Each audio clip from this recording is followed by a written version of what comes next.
In the face of overwhelming odds, I'm left with only one option. I'm going to have to science the shit out of this. This is the Revolution and Ideology podcast. I'm Nick. I'm Jared. In this episode, we are going to be actually exploring a myriad of different ideas here, but we've titled it something along the lines of positivism, even though positivism is a very specific term and only one portion of what we are discussing. Essentially, we are going to be talking about scientific thought as ideology, as a lens through which to view the world, and focusing on how that came into being, kind of what narratives, what meta-narratives does science rely on for its legitimacy, how it impacts us in our day-to-day lives, and so on, kind of exploring those types of topics. Do you have anything to add before we continue? Well, I think it is important for everybody to kind of understand that it doesn't just spring forth out of nowhere, out of this enlightenment, or if we want to go like way back to the ancient world, to like the ancient Greeks and their scientific findings. There is a number of different ideological discourses that scientism or positivism built upon, and most recently might be familiar with like this idea of one truth and linear thinking. And I mean, as weird as it sounds, some of those kind of socialized us as humans under like religious auspices. It was actually our monotheisms that kind of got us already thinking this way before you have this kind of positivist mindset. So I want to make sure everyone kind of remembers that it's not out of nowhere, that it built upon prior discourses to include some that many might even find like incongruent with positivism, and yet they still fed into each other. Yeah, you bring up the point of the one truth, which we discussed extensively when we talked about monotheism. The point here is that science itself also makes a claim to truth and makes a claim to being the one true way to view the world. And interestingly, a lot of its traction comes from kind of delegitimizing other narratives like monotheism as one truth. But we'll get into that a little bit in a little bit.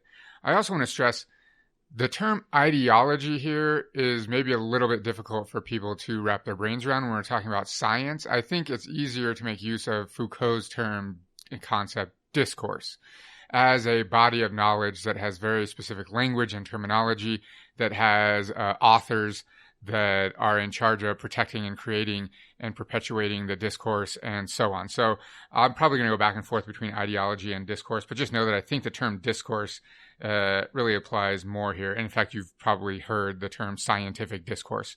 So we're going to touch on that a little bit here. But this discourse is ideological. We don't necessarily want to completely divorce the two. Like, this discourse does get us to think, speak, and act in a certain way that is not wholly our own. 100%. That's a great point. The other point I want to make before we get started is the whole point of this isn't to like disprove science. Like, that's not the point of this episode. For those of you that remember Raymond Geuss and his work on critical theory, that would be an epistemological critique of science as ideology, which is only one of the three. And as we've discussed, I think in the past, that's often the least fruitful method of critique, because most ideologies can't be proven epistemologically false. Otherwise, they would have very few adherents, if any. I'm sure some people would believe something that's just blatantly false. But most of them can't be proven epistemologically true or false. So our goal here isn't to like disprove science. That would be a ridiculous task. Our goal is merely to reveal science as an ideology, just like the others that we've discussed up to this point. And some of its limitations. Yeah, exactly. Okay, so first I guess I want to start with like key terms here, just so the terms that I'm using throughout, we will know the difference between. Like I said, positivism, we're calling this conversation sort of surrounds positivism, but that's not really the whole thing. But positivism, just so we can lay a really simple definition of that, is loosely the application of the scientific method to the social world. So it's basically taking the science that had been applied to natural phenomena, chemistry, physics, etc. And positivism is a new theory for how to apply that to social human behavior. We'll talk about positivism in depth in a second, but just know that's what positivism is. Scientism is it's actually a really complex term with many definitions and a complex history, but we're not going to go into that really in depth. But scientism is the overemphasis on the value and importance of science and the application of it to realms in which science essentially has no business being applied to. We'll get into some more deeper definitions of that towards the end of the episode as well. Next is rationalization. This is the one that's probably most new for most of the people listening to this, because in sociology, rationalization means something very specific. So I'll get into specifics in a second, but just in short, rationalization is the transition from traditional values and emotions as being the motivating factors for human behavior to the motivations for behavior being based in reason and logic, which very clearly our modern society is based in. So rationalization is that process from a more traditional society to a more rational society. We'll talk about that in a second as well. Logic and reason are very loaded words as well, because again, like logic and reason within like certain parameters. So it might be logical to be like short-term thinking in terms of like economic discourse or something along those lines. But then if you look at like the meta narrative or the big picture, maybe if we're thinking about the topic of like climate change or something like that, our short-term rationale is incongruent with a long-term form of like logic. Like, let's use everything up now because my profit motive is now. But then when we look at the long-term effects, some might say that's irrational. So there are parameters based on what lens we're using. What are your thoughts? I mean, you kind of you gave me a look there, but well, you used logic and rationality and irrational all in the same interchangeably. Those mean very different things. But that'll be a whole other thing. So let's not go there right now. We'll come back to that perhaps later on. And the last thing I want to talk about is this term pervasive rationality, or in sociology, this concept has become famous, the McDonaldization of society. So I'll read some quotes about that towards the end, but just understand that pervasive rationality is extreme rationalism applied to every aspect of human life. You can think of it as where like rationalization is the process, and this pervasive rationality is the end result of that process. It's the rationalized society. So those are just some key terms that we'll be applying so you know the difference between them as we set out. So first thing I want to do is establish the difference between traditional and rational society within the sociological discourse, so then we have that language going forward. So the sociological difference between traditional and rational society is essentially that in traditional societies, the world is viewed through tradition. That the past is the explanation for the present, and in theory, the explanation for the future. So when I'm doing this with my students, I use the example of like working in the fields. If we go back in time and imagine people working in a field, and let's say the son is asking the father, why do we do things this way? His explanation is going to be, because it's always been that way. That's how my father taught me, and his father taught him, and so on for time immemorial, essentially. This is really, really hard for us to relate to in modern society because we don't think of it like that at all, but I'll get to that in a second. Traditional society is defined as also emotional connections with one another. It's much different than our rational society, where usually our relationships are contract-based. So like your job, you may not sign an actual like employment contract, but you're only there for this to complete this task. In a traditional society, that's not the case. It's mostly based on whether it's tribal or family kinship relationships, and they're usually lifelong. So like the father and son farmer example I just gave that we're going to continue with here, like that son, they already know who's going to work the fields for that family. It's going to be the sons. That's different than modern society, because in traditional society, it does not matter how shitty of a farmer that son is.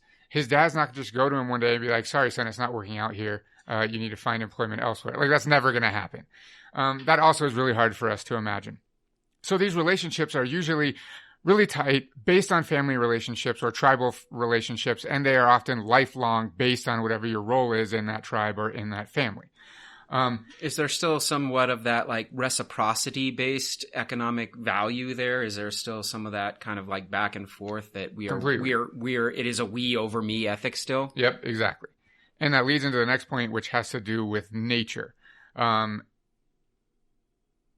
traditional societies, human beings have a much more, what term do I want to use here? Like reflexive relationship, symbiotic relationship with nature, right? This will change when we get to full on rationalization. In rational societies, and many people argue this is like Neolithic revolution forward, much different. Like I said, relationships are one thing that's drastically different. It's usually contract-based, it's usually short-term, and it usually has to do something with a specific task. So employment is the example that I gave. Science and rationality are what is used to explain phenomena in the world. So we no longer think that the sun god is the reason for the sun rising. We now know the intricacies of astronomy and the rotation of the planets and so on. We use rationality and logic to explain our daily life. So today, if you were in a field, even if you were still farming somehow, and you ask, why do we do things the way that we do? The answer is very, very different. It's no longer, well, we do this because it's always been done this way. It's, we do this because it is the most efficient and cost-effective way to do this. I cannot stress how much of a different world perspective that is. And just evidence of how ingrained it is within us, it's impossible for us to understand the traditional lifestyle and relate to it. Even when you go to work, just think about the fact you try to do your job as quickly as possible and as efficiently as possible. Even if that in the end doesn't end up serving you. None of us develop some new way of doing something and go to our boss and say, hey, I can do this twice as fast. And your boss is like, oh, cool, you can now work half as much and I'll pay you the same amount. That doesn't happen. It doesn't even benefit us, but it's so ingrained within our world perspective that that's how we live our lives. But we'll get to that more when we get to pervasive rationality in modern society. Which draws into inquiry this notion of efficiency anyway, since you use that word, and using that example, it would be more efficient to work less if we can do it better. So what keeps us working so hard? I hope that's what you're going to get to. Even if we find more efficient ways to do things, quote unquote, efficient, we still end up not getting our hours cut or anything along those lines. What kind of crosses over? Are we going to get to that? That's going to be in the capitalism episode. Oh, okay. So we got to put a pin in that for now. The other thing that's really important that I ended the last one with is this relationship with nature. There's a huge shift that takes place over this time from man essentially viewing themselves as part of nature, as part of the circular relationship with the ecosystem, to now transitioning into commanding nature and using it as a tool to fulfill the needs of humanity rather than viewing it as part of the natural world and something that needs to be taken care of and so on. So this is also a characteristic of rational society. The question becomes, how do we make this transition? Like everything else we've discussed, this isn't one day someone woke up and was like, hey, let's be rational. And everyone was like, yeah, that totally makes sense. That's rational. And then they all were like, cool. This takes place over thousands, if not tens of thousands, if not hundreds of thousands of years. But we're going to fast forward through all of that and focus really on quote unquote more modern times. And really start to dial in on how scientific discourse specifically comes into being. So I'm going to focus on this period that's 1600s to 1800s. I don't want to call it the Enlightenment because we're going to see why that term is interesting here in a few minutes. But if it helps you center yourself historically, because that's what you're all used to hearing, it's the Enlightenment. That's what it is. It wasn't as enlightened as we've been told. Yeah, exactly. I guess it depends on your perspective. But so first I want to talk about the development of the discourse of the natural sciences, only so then we can get into the social sciences and talk about this in more interesting ways. And we can't bypass this period of history without talking about Isaac Newton just for a brief second. We're not going to detail here. I just want to mention his work, The Mathematical Principles of Natural Philosophy, which was published in 1687. Many people point to this as the beginning of the scientific revolution. It contains everything from calculus to physics to astronomy and so on, algebra, different things there. Like Jared has told us in the past, he didn't invent algebra. No one in the West did, but that's a whole other topic. But this is the book that really lays the groundwork for modern science going forward. However, only focused on the natural sciences, like I said, physics, astronomy, so on. In fact, there's a really good quote here that I like from Newton himself that helps us make the transition from his natural science into positivism and the more social sciences. He, interestingly, was an investor in his time, and he invested in, I don't know the company now, a South Sea Company, I think, or something like that. It was a shipping company, like most of them were back then. And he gets caught up in the ebbs and flows of the market, and he ends up losing a significant amount of money, a lot. I think it was $3 million or something in today's money. And he never invests again after losing that amount of money, which I think is kind of funny. But he has a quote on this, and he says, "I can calculate the motion of heavenly bodies, but not the madness of men." So that's his response for losing money in the stock market. This science that I've invented, I can predict many things about the natural world, but it does not help me to predict the social world, the behaviors of men, using his terms. However, positivism will attempt to tackle that problem. We could start this, and most people do, talking about Saint Simon.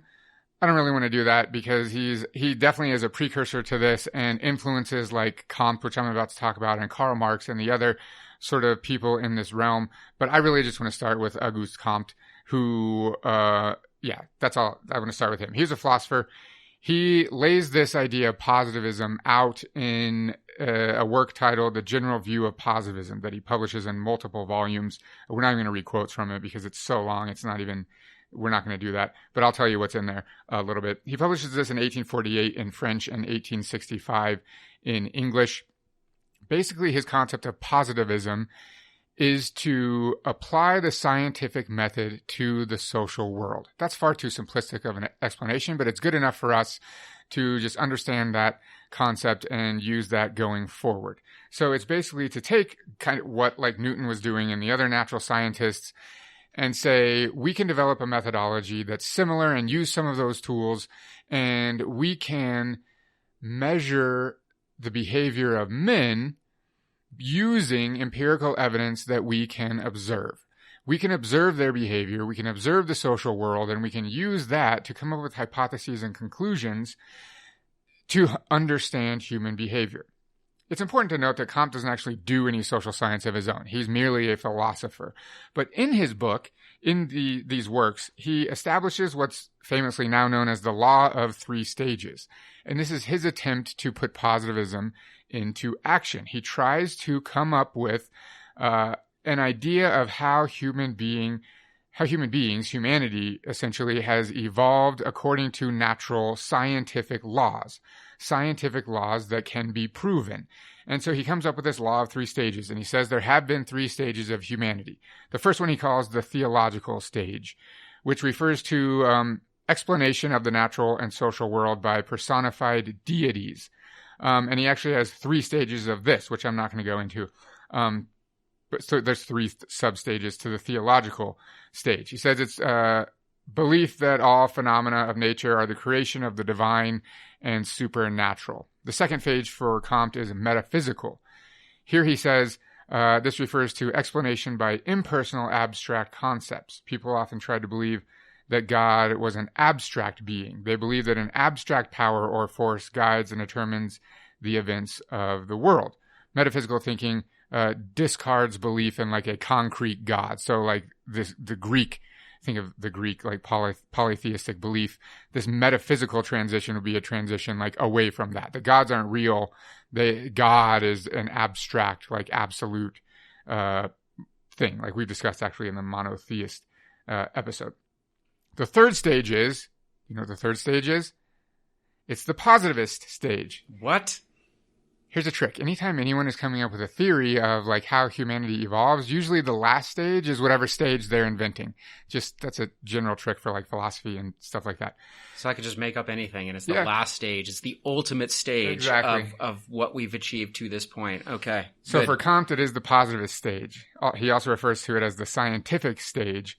This clearly uses science, reason, logic, explanation based on observation, experiment, and comparison. It is important to note that Comte's positivism posits that this methodology should be the comparison of human behavior to other humans. So he would suggest like, let's study this culture and compare them together. And based on those observations, we can make conclusions about human behavior. I only stress that point because that'll change in a second. That's basically all we need on Comte. He comes up with this concept of positivism, and then he tries to apply it in the world to humanity and the evolution of human societies using the law of three stages. It's interesting that he also comes up with an evolution of the sciences, and he says this is the order that they have developed in: mathematics, astronomy, physics, chemistry, biology, and then finally the science that he is suggesting, sociology. And he says this is the queen science in this hierarchy of sciences. So I'll let you decide what you feel about that. But that was Comte's idea.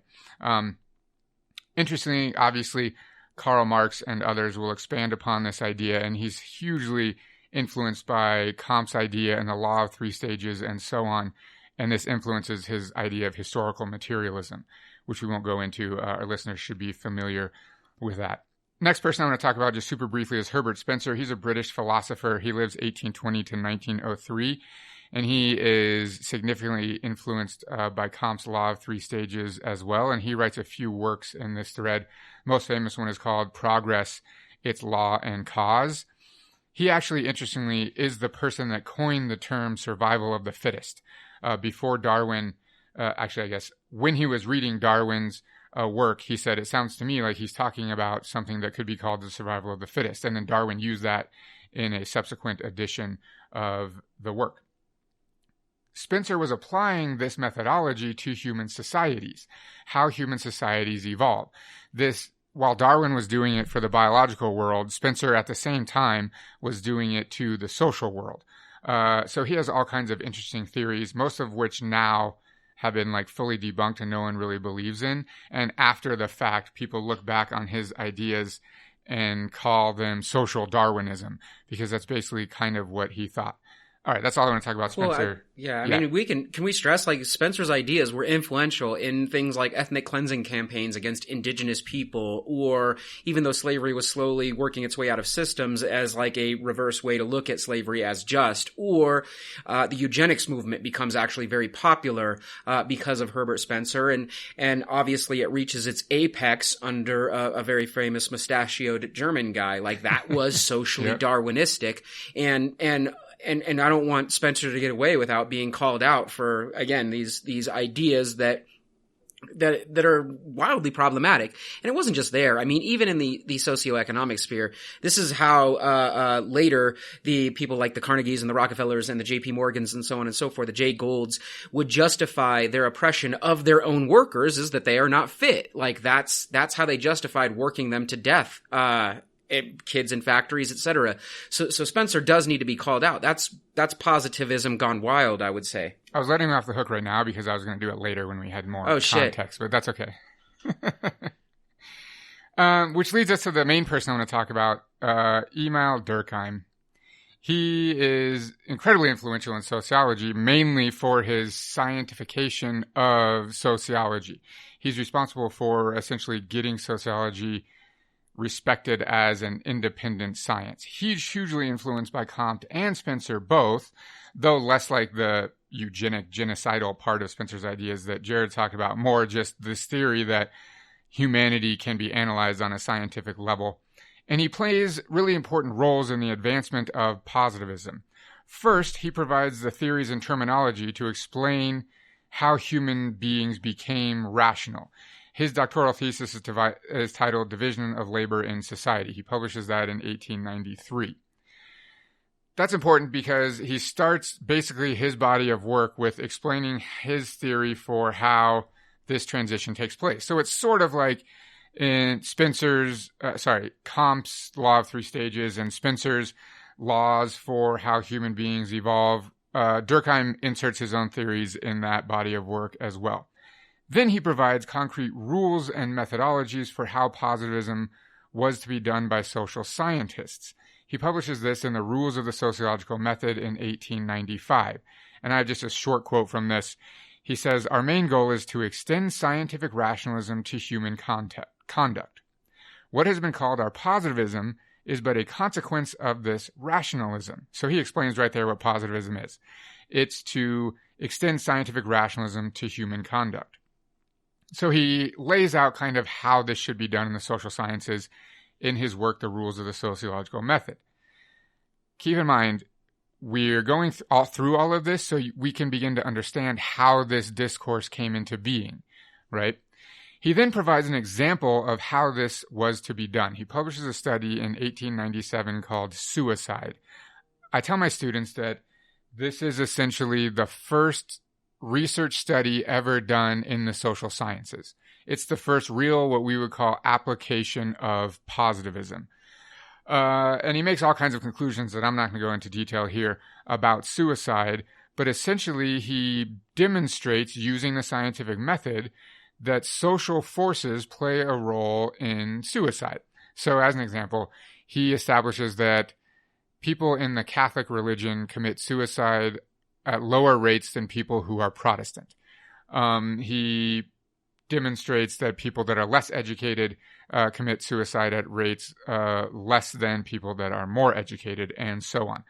And this is hugely influential, both at the time and now. But I talk to my students a lot about how this basically freaks people out. We take it for granted because we know about generalization and statistics and how these things work. But this is literally the first time someone had ever really done this, at least to the level that Durkheim did. And so it's hugely controversial. People don't understand that it doesn't mean that if they're Protestant, they're going to commit suicide. It's just that they don't understand how statistics work. But hey, I mean, it's the first time anyone ever did this. So he basically lays out how this should be done. Then he does it. Durkheim specifically is super important because he becomes incredibly influential in the academic sphere in France. And he, I don't want to say single-handedly, but he almost single-handedly is responsible for the spread of this idea and the importance of the social sciences throughout France and then beyond the borders elsewhere. The way that the university system was structured in France at the time, the only people that went to university were those that were going to become educated. I mean, educators. Clearly they were going to be educated. They were going to become educators. And Durkheim was so influential that most of them were required to take at least one lecture from Durkheim. So the educators learn about the importance of social science, listen to Durkheim about this, and then they go out and educate the next generations of people all throughout France. So it's just interesting to point to Durkheim as an example of an author of this discourse and someone that's incredibly influential in the pervasiveness and the perpetuation of this discourse throughout France and beyond. That's why I like to focus on Durkheim during this part, because it's just a good example of one person that contributed so much to the way that this goes down. Just another example of how he was responsible for this. He establishes the first sociological journal in France at the time that happens to be the first social science journal in France. That's in 1898, if you care about that. So that's Durkheim, basically. He establishes this discourse more solidly and then is responsible for its spreading basically throughout Europe and definitely throughout France. So this positivistic discourse.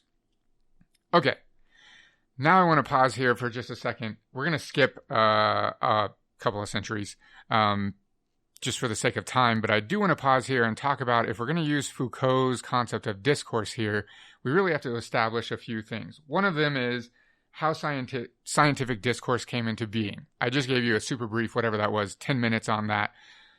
The next real question, though, is what narratives does it rely on for its legitimacy? So if we're going to talk about scientific discourse, what other narratives does it rely on? And this is a huge critique of the scientific discourse, is that it itself is incapable of legitimizing itself. It can't scientifically prove that it is correct. It relies on other narratives, other stories, other histories to legitimize itself, to give itself authority. Do you have any thoughts on this before I go into my thing? I think many of the prior discourses that we've discussed, whether in the classroom, whether on this podcast, they kind of fall prey to the same thing. The monotheisms that we talked about, I think they have very similar traits in that they are wholly reliant on synthesis of prior beliefs, ideologies. That's kind of what we see in the development of, well, I mean, in this case, we could say dialectical idealism. If we want to use Hegel in this case, I don't know that means that makes them quote unquote illegitimate, but their legitimacy hinges upon other more grounded understandings of the way the world works. And I think that that's something that's very important. People tend to gravitate towards science. Again, that's why we're doing this discussion right here, as somewhat of a more modern answer for everything. And that's just not necessarily, I don't want to say that's incorrect, but I would say it's incomplete. So exactly. And I think it's important for us. This, I think, is the one that we might talk about that people will struggle with the most to identify as an ideology, because the knee-jerk reaction is Well, of course it's true. It can't be false. It explains the world, like our whole lives, and like it maps to reality like so perfectly. But we have to understand that the fact that it maps onto reality so perfectly for us is a result of ideological construct. That any discourse that relies on some other narrative for its legitimacy is an ideology. And we must begin to understand that through our exploration of these ideologies. Right. And whether we're talking about quote unquote hard scientific experiments or social scientific experiments, we have to keep in mind, and this was revealed in one of the quotes you read earlier, that it is humans that are performing these various experiments. They're the ones coming up with hypotheses. That right there off the bat means these hypotheses are already, I guess I'll say biased towards some sort of question that's being answered. Even the question that's being asked itself is ideological. Why are we asking that question?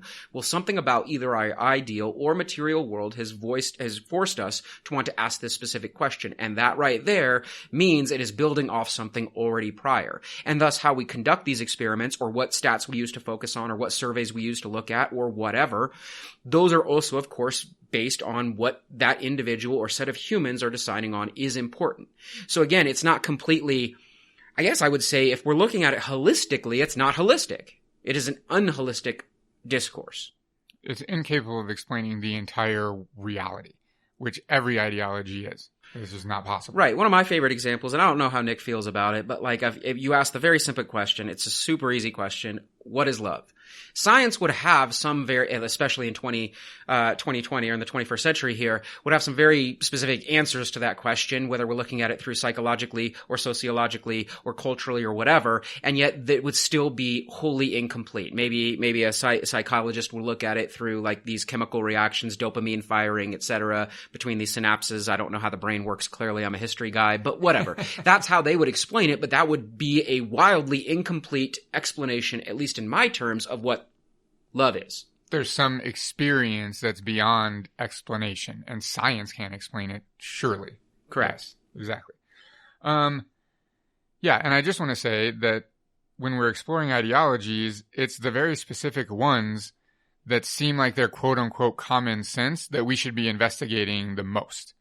Because those are the ones that are so powerful and so pervasive that they've completely, I don't want to say tricked, but completely gone under the radar, and they are so successful in naturalizing themselves that we don't even realize that they exist. Hegemony. Exactly. Fully hegemonic.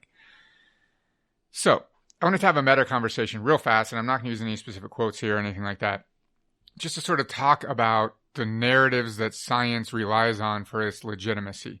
This is why I was hesitant to use the term enlightenment earlier, because some people, Foucault is actually one of them, he has an essay titled What is Enlightenment? And it's a play on Kant, who wrote an essay during the Enlightenment, responding to a call for entries to answer the question, what is enlightenment? It's now a famous essay, and I'll link it in the comments of this. Foucault writes one himself called What is Enlightenment? And he talks about this concept that, like we've discussed, all ideologies must retroactively create a narrative to justify their existence. We talked about this with monotheism. We've talked about this with every ideology that we've discussed thus far, and we will continue to do so. Foucault points to this Enlightenment narrative as a narrative that was retroactively created to justify scientific discourse and to give it authority and legitimacy, which is why I don't like to use the term enlightenment, because what the Enlightenment was only created after the fact. It was just men specifically, I use that term specifically, men doing science and philosophy in a certain historical era that then later became what we now call, quote unquote, the Enlightenment. And so Foucault argues that what we consider the Enlightenment now, that story, that history, that narrative, only came about to justify scientific discourse, legitimate discourse. And he says you have basically one of two options. You can either continue to exist within that scientific discourse and view science as legitimate, or you must escape from that Enlightenment history, that origin, that discourse, and then really begin to critique and interact with science as a discourse rather than a fully dominant, fully hegemonic system of knowledge. What do you think about that? Well, yeah, I mean, we've definitely talked about that before, like these narratives that are retroactively created. I mean, one look no further than our discussion also on this channel about scientific racism and how that becomes a thing during this time period. That is now subjugated knowledge. We've removed that when we talk about science's quote-unquote origins, well, because that's inconvenient to the narrative, right? That at this time, hard science dictated that there were 4 to 5 different races of people, and some were better, and others were worse, and then we rationalized this for the slave trade, and so on. Well, obviously, that's wildly inconvenient now for us to think about, but at the time, that was hard science. And again, that's inconvenient for us to think about, so it's been removed from the narrative so that our modern science can have a more legitimate foundation.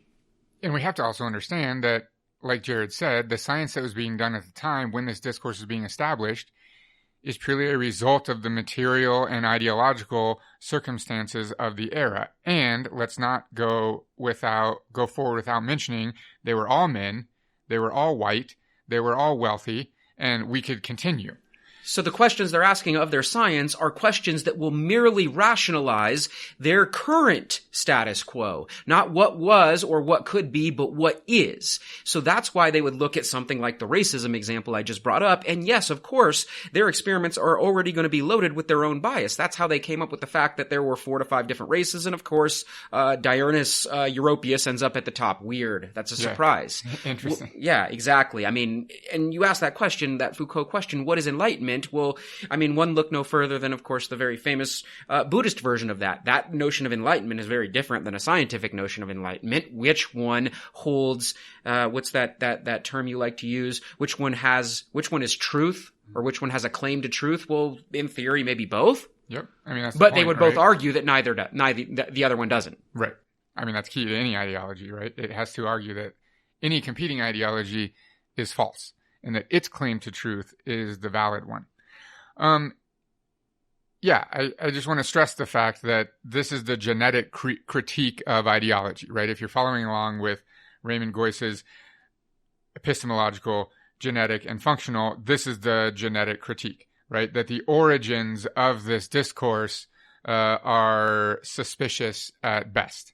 That's not to say, like I said, it delegitimizes everything that science has ever done. Like the example Jared likes to use, I love not having polio, but we must be suspect of this as an ideology and critique its claims at a different level than I think most people are quick to do. Right. Well, I do. I really appreciate the fact that science gave me a polio vaccine, but science is also, of course, stripping me of all fresh, clean water on the continent at the same time as well. That very positivist mindset is also, again, it's responsible for both. And we have to understand that as long as the majority of science, which was definitely the case back then and is still the case to this day, is being done by wealthy white men, there's only a certain kind of science that is being done. And vast amounts of the population, their scientific interests are being ignored. Right. A favorite example of mine that I think everyone's going to be familiar with was the spraying of people with DDT in the 1950s. That was science. Let's spray these people with this pesticide.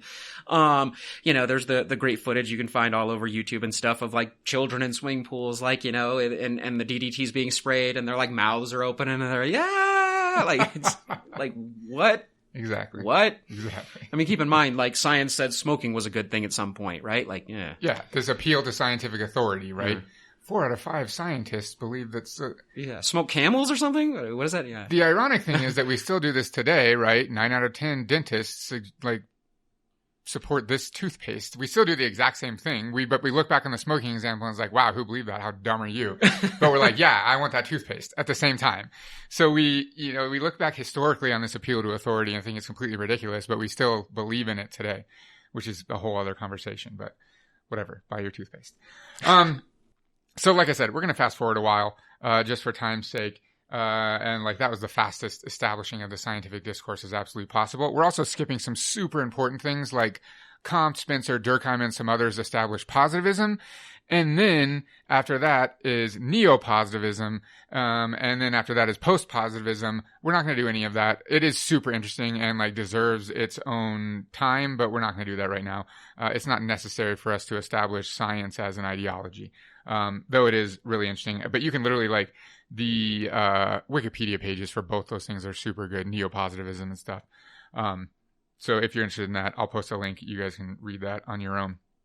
let's dig into some of how this impacts us today. And then we're going to go back to scientism a little bit, maybe. So I want to talk about George Ritzer's ideas. These are really famous in sociology, which is the reason I'm using these instead of some other ones. He's not the only person by any means that's ever written on this.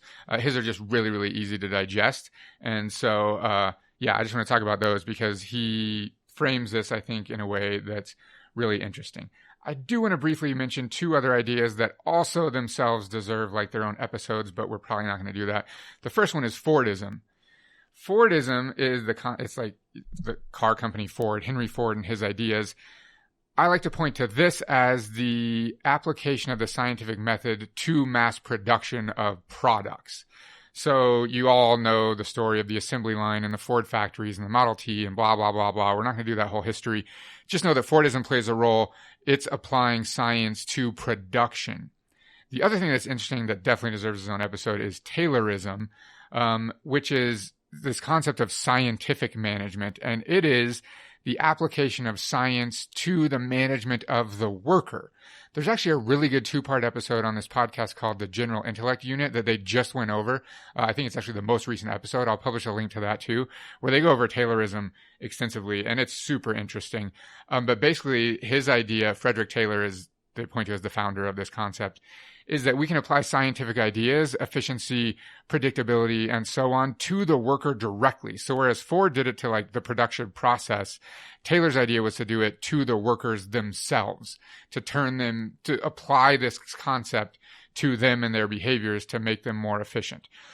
Now, on to George Ritzer, sociologist. His theory is called the McDonaldization of society. And he talks about how sociologist Max Weber points to bureaucracy as the sort of archetypical example of a rational society.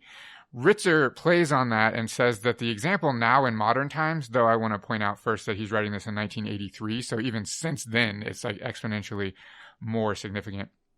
He says that the model now is the fast food industry, and that basically every aspect of our lives is done according to this model of efficiency, predictability, and so on. So I'm going to read just a quick quote from him. He says, "A wide-ranging process of rationalization is occurring across American society and is having an increasingly powerful impact in many other parts of the world.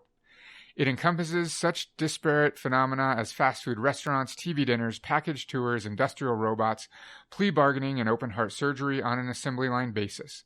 As widespread and important as these developments are, it is clear that we have barely begun a process that promises even more extraordinary changes. Example, genetic engineering.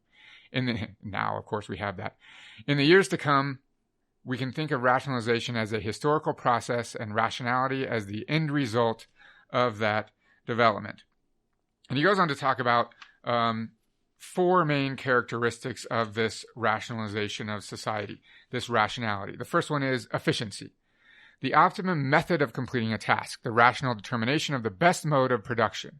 Individuality is not allowed, that every single aspect of our lives is done in an efficient basis, which, like I said earlier, this example of you at work, regardless of who you work for or whether you own the company or whether you're the lowest person on the totem pole, you try to do your job as efficiently as possible, even if it doesn't benefit you directly. Our whole society is done in this way. When I'm in class, I talk to my students about, just think about how you drove here this morning, right? Which way did you go? And they're like, oh, I know I went this way. And I asked them, why did you go that way? On the first day you moved to Colorado Springs, let's say, and you're new to this school, how did you decide where you're going to go? You put it into Google Maps and it told you the way to go, the fastest way based on traffic and construction and so on. Not a single one of you were like, you know what? It's beautiful today. I'm going to drive and just enjoy the sunset for an extra 30 minutes and then I'll make my way to school. Not a single person has ever said that. Everything in our lives is done as efficiently as possible. I must stress that this is not always how humanity has lived. In more traditional societies, this would not have ever been a thought, right? Yes, you might have tried to take the fastest way to the city if you were going from the village or whatever, but it's not the same. We aren't doing it because we have to get there and then do something else and then do something else and then do something else. And then a week from now, my schedule dictates this. That's how we operate today. But that's not how things were in the past. And we must stress that. Every aspect. Then I talk to them about their relationships. And I say, you're going to deny this, But every single one of you, even if you're in your interpersonal relationships, also view it as some exercise in efficiency. We don't like to think of it like that, like you were just talking about love. But if you have homework due, you're going to be like, okay, I can go chill with my significant other for an hour. We can probably knock out this episode of this television show, and then I have to get to my homework. Like, that's how we think, and that's how we schedule every second of our lives. Even finding the significant other is different than in the 80s or in the 1600s or whatever. Yeah, swipe right, swipe left. That is now about efficiency. Exactly. Everything else of any sort of aesthetic or intrinsic or any other sort of like meaning that could be drawn from this process is completely removed. Swipe right, swipe left. I'm sure there'll be something even quicker at some point. But like, that is... I think we've been taught, based on the positivism and how it's become so hegemonic, that naturally efficiency is a positively connotated word. And we're challenging that. Efficiency is not always the best way to do things. And best, of course, being a loaded term, but best, it's subjective. That's the point. If you want the most rewarding, efficiency isn't always going to be it. So, I mean, it's one of those things that I think we often lose sight of is being efficient. And we have to be efficient in this task because there's another task waiting for us. We need to be efficient in that task because there's another task waiting for us. So the efficiency is tied to also what is called oftentimes in psychological spheres, the great acceleration. The great acceleration of human behavior. And there's very little time to just sit, settle, be with your thoughts. The era of screens, of course, makes that even more difficult. Very few people can just do that without having some sort of media pumped into their brain somehow. So, and it's interesting to think about, like, you made me think of how it's absolutely required anytime we're doing something as efficiently as possible that we are limiting that experience in some way. Yeah. Because if we did it in a way like I just talked about, the sunrise example. If I drove to school a different way that took longer, I could have this amazing experience of witnessing the sunrise. But I'm not going to do that because I have to make it as efficient as possible. Just every time we make anything efficient, we are losing out on that experience. Yeah, because I have something else to do, and then I have something else to do, and then I have something else to do, and then we're no longer in the moment. Mm-hmm. We're no longer in the moment. Exactly. The next one for Ritzer is calculability. Assessment of outcomes based on quantifiable rather than subjective criteria. In other words, quantity over quality. He says they sell the Big Mac, not the good Mac, which I think is a perfect way of putting it. Yeah, Big Mac is awful. I mean, I don't eat meat at all, but I remember when I did, and even among it is the lowest quality burger you can get besides maybe a school cafeteria. It's awful. It's an awful. But think about how... We're not going to get sponsored by McDonald's, are we? No. I can't imagine that's going to happen, nor would we want to. Yeah. Think about how we really struggle to do anything in our society unless there is some outcome that we can measure. And there's no better example of this than the education system. Jared and I like to dream about the days when we could teach a class with zero assessment whatsoever. But now, even the students we know would complain about not having some way that they could be measured. Yeah, I need a pat on my back. I need a little A. I need 100%. I need something. I need to be measured. Measure me. Assess me. That's where we're at. And yeah, that actually, I'm stepping in. I think that does deserve its own episode. I think we're going to have to give it its own episode. This need to feel like, measured and thus validated through comparison. That actually, we can even argue, goes back to like that Neolithic revolution with competition among the labor force. I mean, all of that kind of works its way in. But as you said, positivism is not like stuck in the Enlightenment. It was a slow process. So yeah. The next is predictability. The production process, our entire lives, everything we do must be somewhat predictable. And we freak out when it becomes unpredictable. And I don't want to date this episode, but the coronavirus thing is happening right now in the United States, in the world. And everyone is losing their minds. Grocery store shelves are completely empty because for a split second, our lives are unpredictable and we don't know what's going to happen. And we're incapable literally of dealing with the unknown. Yeah. Yep. Lastly is control, the substitution of more predictable non-human labor for human labor, either through automation or for the de-skilling of the workforce. This is Ritzer. We work as hard as we can to establish control over every aspect of our lives. And we lose our minds when we don't have that control. He's talking specifically of production here. I extend it into every single aspect of our lives. We want to be able to control everything because that then makes it predictable for us. Those two things are highly, highly linked together. But control within a narrow spectrum. We actually don't have control, reflecting back on more of our discussions regarding like the state and the economic system in place. It is the illusion of control. You can choose what your Twitter feed reveals to you or what kind of car you drive, but you're still on Twitter and you're still in a car. That is a very limited amount of control. That is a narrow spectrum of possibility, and it's predictable. 100%. When you go to the grocery store, yes, you control your choice between 30 different cereals, but it's a very limited choice, and you feel like you're in control because every time you go, those same cereals will be there, and you get to choose which of the 30 you're going to pick. But you don't control the productive process. You don't control, of course, the GMOs that are pumped into them. You don't control, of course, the profits that are going to be made. You don't control the price point, contrary to what we believe regarding the free market in the biggest air quotes possible. That's all out of our control. It's about the illusion. I choose Cheerios over Rice Krispies, and now I feel like I've done something. Exactly. If you have just a small, minute amount of choice, that gives you this huge illusion of control. You think you have control over your life because, like you said, you can choose Cheerios or Rice Krispies. And that's enough to make us feel like we control the process of our existence. That one probably deserves its own episode as well. That's a huge, huge aspect of rational society. Then I want to read how Ritzer concludes this chapter where he's talking about this. He says these problems and their acceleration should not be taken as a case for the return to a less rational form of society. Such a return is not only impossible but also undesirable. What is needed is not a less rational society, but greater control over the process of rationalization, involving, among other things, efforts to ameliorate its irrational consequences. I think Jared might hate that quote, but I do think it's important that, because our listeners are probably listening to this like, well, what do you guys want to do? Go back to the Stone Age? Because that's a common critique of like this type of thought. But that's not the point. Even if we did want to do that, it's impossible. The point is that we should be able to wrap our minds around this process so that we can begin to minimize the dramatic consequences, the irrational consequences, the term that Ritzer uses, the very significant consequences that it has for humanity.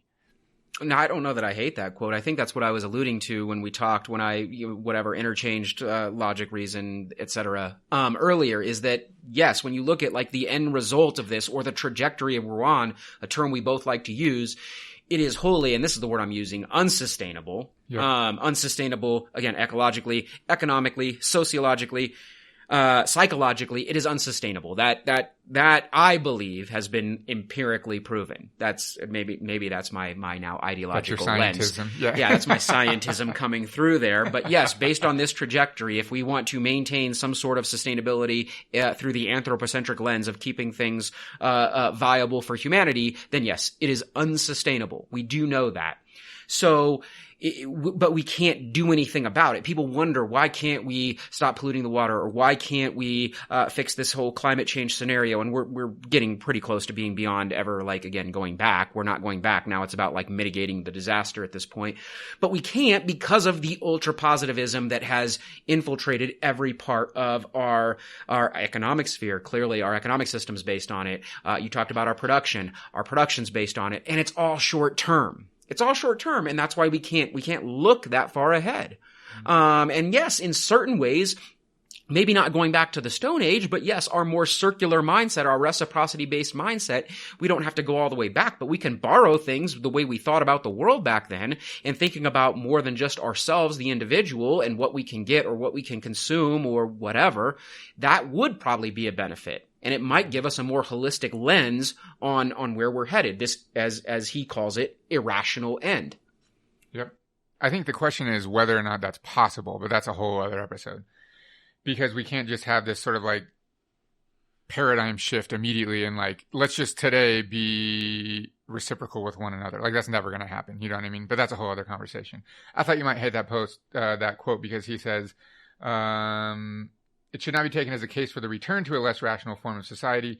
Such a return is not only impossible, but also undesirable. You like to romanticize the return to a less rational society, I think. You think I like to romanticize it? Yeah, I just think you want to go live on a compound somewhere with a farm and no technology. I don't know that I'm that much of a Luddite. I think what we can do is like it's democratic confederalism, like where like maybe it can be a little bit urban, maybe it can be a little bit rural, and it doesn't have to be completely like devoid of technology. I guess, referencing country, a little bit rock and roll. Gross. Both of those are gross. Anyway, here's the thing. Back to what we were talking about earlier. This idea that we have to stop moving forward isn't necessarily what we are putting forth, but how we move forward, I think is what we're discussing and what we're drawing into critical inquiry here. If we looked at things through more than just a single lens, a single linear lens, we would likely be able to find more solutions to deal with this unsustainable, or as he calls it, irrational trajectory that we're on. I think that's what we're focused on at this point in time. 100%. Though even like, I don't want to go down this rabbit hole right now, but even this idea of moving forward and progress is highly subjective and ideological, right? Oh, yeah. One person's progress is another person's, return to something. Like, it's just, yeah, I don't even want to try to can we have a more circular can we have a more circular philosophy and still have the internet? I think you can. Yeah. I think you can have both of those things. Agreed. It just takes time and a huge shift in the way we view the world. Right. Yeah. It would be generational, but that we've talked about in other episodes on other topics. So yeah. Okay. Yeah. That's McDonaldization of society. I just like that because it's a super famous sociological concept. He writes in really easy to understand language, and it does a good job of understanding how this idea of science and positivism has become pervasive in every single aspect of our lives, and how there was a time when human beings did not live that way. Well, and it's cultural. So in the 1980s as well, some people may be familiar with this idea of Coca-Colaization. Is what a resistance movement in Japan specifically was based on trying to stop. Again, specifically in Japan, very different cultural values there, and because of the Marshall Plan and what they had seen over the last couple of decades, they called what they were seeing, these people that were in resistance, the Coca-Colaization of their society. How could they get back to reinfusing some of their more traditional Japanese ways of thinking and doing and so on and so forth? So yeah. The next thing I have, right, if we're doing Foucault's like concept of discourse, it's how does it originate? What narratives does it rely on for its legitimacy? We kind of talked about that a little bit. Who are its authors? That's a key concept that we need to talk about. This is interesting because we would like to say that the authors are the scientists, and that is true to a point. Yes, the scientists are the authors of scientific discourse within scientific discourse. So let's say a scientist publishes a study about whatever, some chemical reaction. Fine, that person is an author within the scientific discourse. However, the thing that's interesting about science, really with all ideologies, but let's just focus on science right now, is that it relies on external authors for its legitimacy. In this case, it relies on philosophers. And in fact, there's an entire body of philosophy, the philosophy of science. I will post a link and point our listeners to I'm going to bring it up here real fast so I can read from it because I think it's actually excellent, and I feel like such a crack shot academic for pointing people to this. But the Wikipedia page for philosophy of science is super interesting because they don't know that they are doing this clearly. It basically lays out exactly what authors in Foucault's concept of discourse have to do. There are sections for exactly what the philosophy of science covers. So I'm going to cover those sections real fast. The first one that they have to do, these philosophers of science, they must define science. They must distinguish what is acceptable to be science and what is not acceptable as science. They're basically the gatekeepers here to this discourse. Which is highly suspect. Nick and I like to have this discussion. Economists like to say what they are doing is some sort of science. I don't believe they qualify as scientists. I believe, again, because of all of the sciences, the integers or the factors that they are plugging into these equations are highly biased and highly suspect to support the current economic structure as it exists. Most of these equations forget two very important factors: the intrinsic or aesthetic resource extraction process, not not factoring in like how to cut down trees or mine or anything like that, but the actual cost on a larger level, like carbon sinks and whatnot. And they always forget the last part of the equation. What do we do with all of this shit once we're done with it? And that right there makes these equations to me 100% invalid, which then removes them from the scientific strata. That's an easy example for me to pick on right there. So the philosophers of science get to essentially, they're the ones that decide through their philosophy what is a science and what is not. That's not to say that someone can't be a philosopher of science and someone as a scientist on the internal discourse. That's common.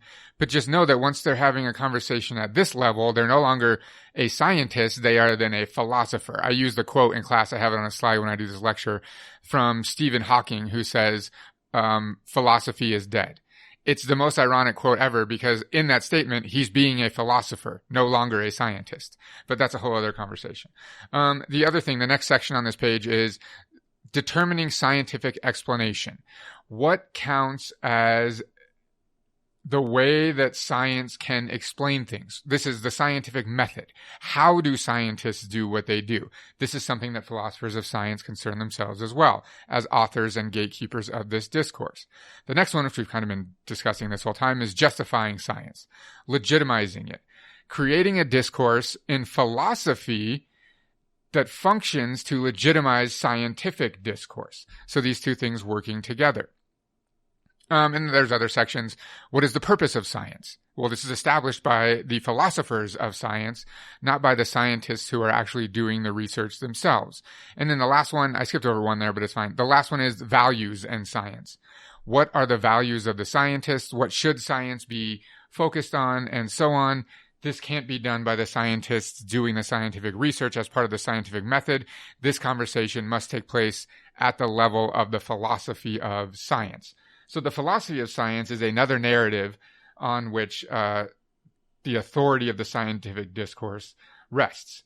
So these are basically, if we're asking the question, like, who are the authors in the scientific discourse, it's the scientists themselves doing the research, and it's the philosophers of science and how they're addressing these issues within the discourse, its legitimacy, and so on. And then, of course, sometimes that doesn't work out between these sets of scientists themselves, depending on what philosophers are touting which science. Again, climate's an easy example. The economists and then, like, the actual, like, atmospheric scientists, who in this case I would side with 100%, their research with the economic research doesn't necessarily cross over, and then there's competition. Or like if we look at it in historical lens, right, the Linnaeuses of the world that were creating very clearly racist science, that then comes in contention later on by other scientists and so forth. We have this shifting in paradigms within the scientific realm based on the philosophy of science. Informed oftentimes by the scientific research itself, but the conversation at the level of ethics and values and so on, that can only take place in the philosophical sphere. That doesn't happen in the scientific research itself, which is interesting. Okay, let's talk about scientism. So there's an article, The 6 Signs of Scientism, and so we're just going to go through the 6 really quickly so we can get an idea. It really illuminates how science is an ideology and how to think about these things. So it says scientism, first, using the word science, scientific, scientifically, scientist, etc., honorifically as a generic term of epistemic praise. This is essentially the idea that anything that is scientific is good in our society. We must understand how this is an ideological construct. Like this, all right, anything that can be scientific is good. This is one of the critiques of Marxism that happens very often, is that through Marxists trying to get it recognized as a science, they're appealing to this scientific discourse and its authority and legitimacy.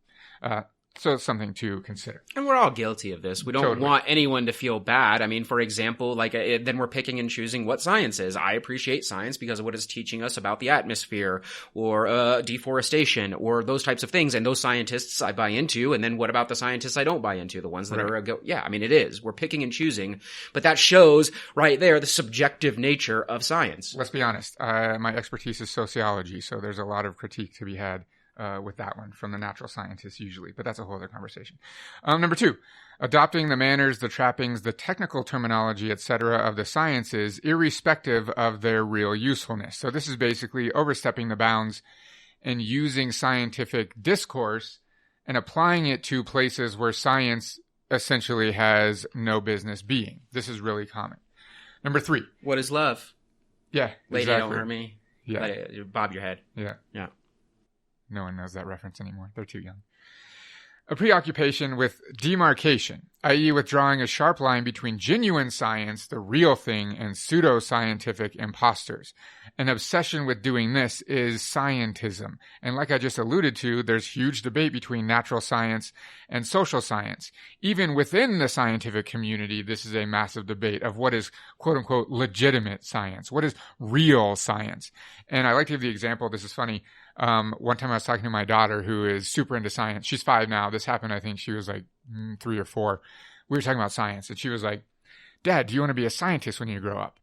And I said, well, technically I am kind of a scientist because I'm a sociologist. And she, at the age of 3 or 4, was, do you want to be a real scientist? And I was like, hey, how does she even know that that's a thing? But I'm like, well, yeah, I study people.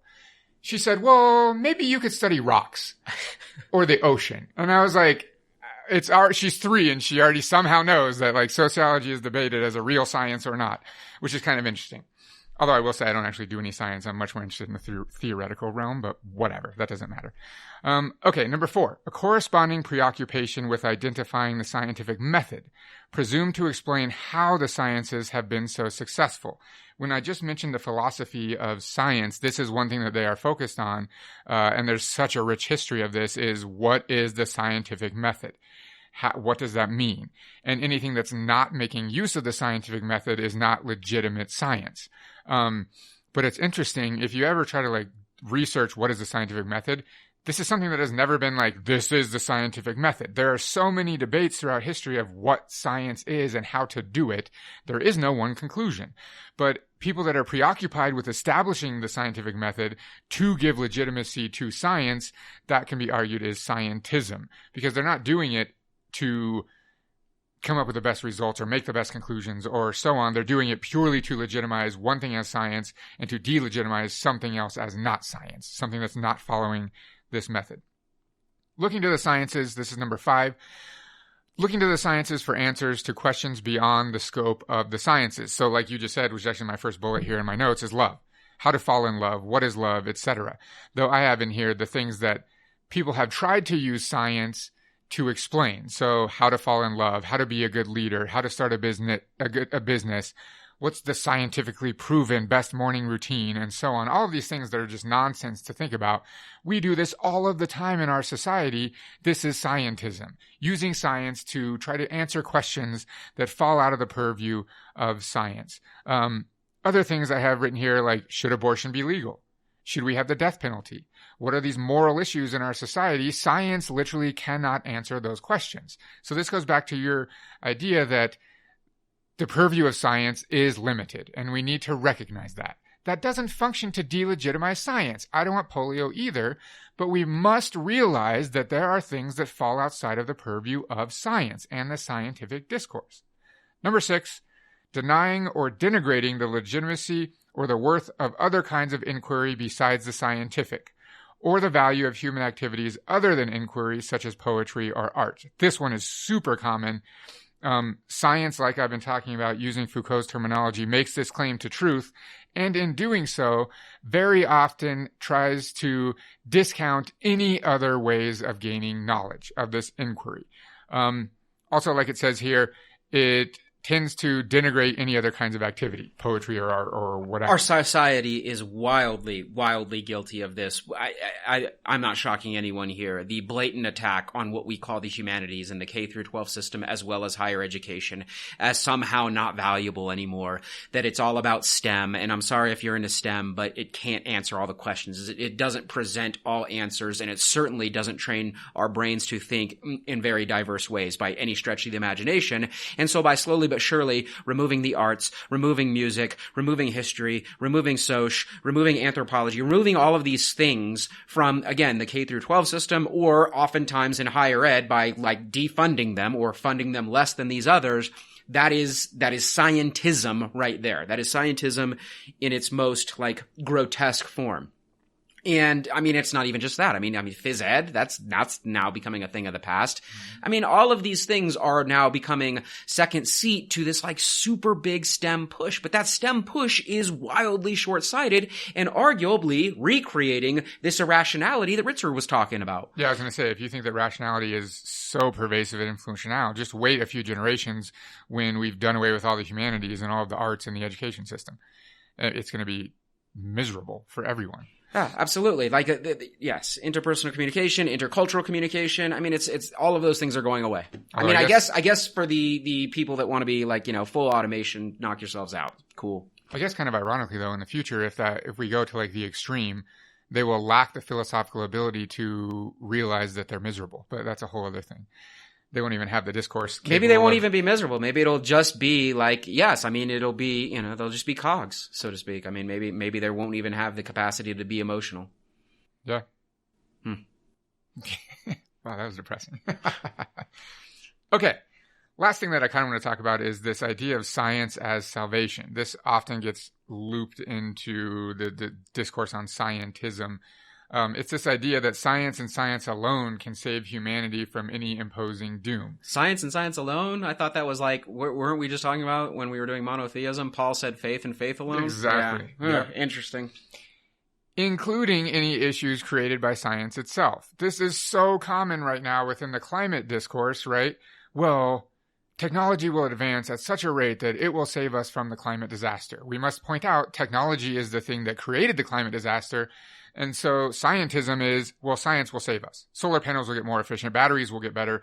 Like all of these things will happen. We'll be able to like clean the carbon, the gases from the atmosphere, like so on. Right. All of this will happen and we'll be saved. Homeboy's going to take us to Mars. We'll colonize there. No. The answer is no. That's a perfect example, actually. The colonization of Mars. Not only is it like colonial, but it's also science. Yeah. Well, and not possible. Yeah. Like other scientists have clearly presented the material. Not possible. Mm-hmm. Yeah. Okay.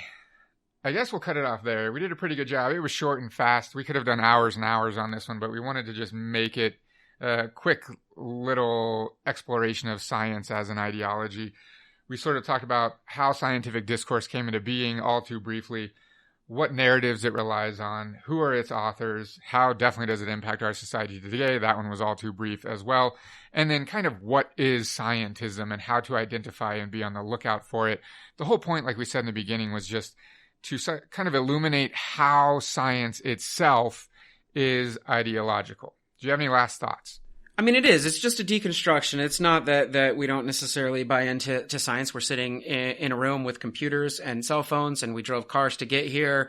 And I keep harping on the climate. Well, yeah, I'm looking to play people like whatever Bill McKibben and NASA scientists are informing me. So it's not like we're trying to completely like debunk all of this. Science has provided us a lot of value. Just like in prior discussions when we were talking about monotheism, we're not full-blown trying to like, debunk all of monotheism for listeners, although Nick and myself are certainly not necessarily subscribers to that. But yes, it's about deconstructing ideology and discourse in terms of how it frames our world now and how, again, it's basically framed for us, or some might say socialized, or some might go further and say indoctrinated us into certain ways of thinking, speaking, and acting. And I think that's why I like Ritzer's quote, because it really illustrates the fact that we're not calling for like a time without science, right? We're merely doing this as an exercise to be able to identify science as ideology, which will then enable us to have a better control of its applications so that we can minimize this irrational consequence of science gone awry.